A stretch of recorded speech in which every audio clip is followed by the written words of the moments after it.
نن درسره د یوې پیغلې جینۍ ډېره عبرتناکه واقعه شریکه کوم چې هغې د خپلې مور نه د زنا اجازت غوښتلو چې ماته اجازت راکړه چې زه بد کار شروع کړم. مور یې اجازت نه ورکولو. نو بیا دغه جینۍ څه وکړل؟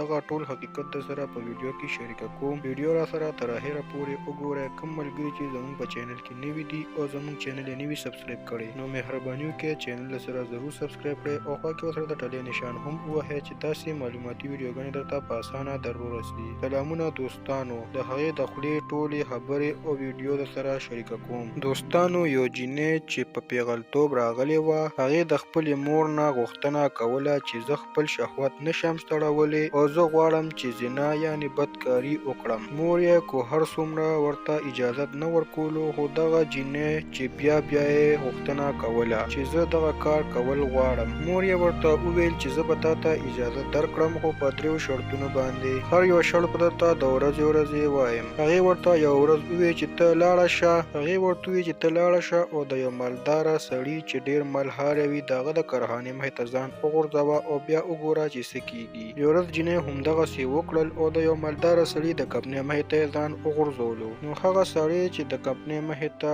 راووتلو نو دغه جینۍ ولیدله. خو په دغه جینۍ زړه خوږ شو او نوکرانو ته یې وویل چې دا جینۍ یو طرف ته کړئ او هسپتال ته یې بوځئ او څه پیسې هم ورکړئ. دغه جینۍ چې کور ته راغله نو ټوله واقعه یې مور ته بیان کړه. په سبا ورته مور بیا وویل چې همدغسې کار وکړه. کله چې دغه جینۍ بیا د کمپنۍ مخې ته راغله او ولیدل چې دغه د کمپنۍ مالک بیا را روان دی، نو جینۍ بیا ځان بېهوشه کړو. دې ځل یې د کمپنۍ مالک هیڅ پروا ونه کړه او د خپلې کمپنۍ مزدورانو ته یې وویل چې دا یو سایډ ته کړئ چې زموږ ګاډي تېر شي. نوکرانو هم دغسې وکړل. دی یوه غاړې ته کړه او په 3مه ورځ ورته مور وویل چې نن بیا هم دغسې وکړه. په 3مه ورځ باندې چې جینۍ بیا دغسې وکړل او ځان یې بېهوشه کړو، د کمپنۍ مالک پرې هیڅ پروا بیا ونه کړه او هلته یې پرېښوده. نو دغلته موجود خلکو دغه جینۍ ډېره بېعزته کړه او د هغې ځای نه یې پاره کړله. کله چې دې دا ټوله واقعه مور ته بیان کړله نو مور یې ورته وویل چې په بدکارۍ کې هم دغسې مزه ده.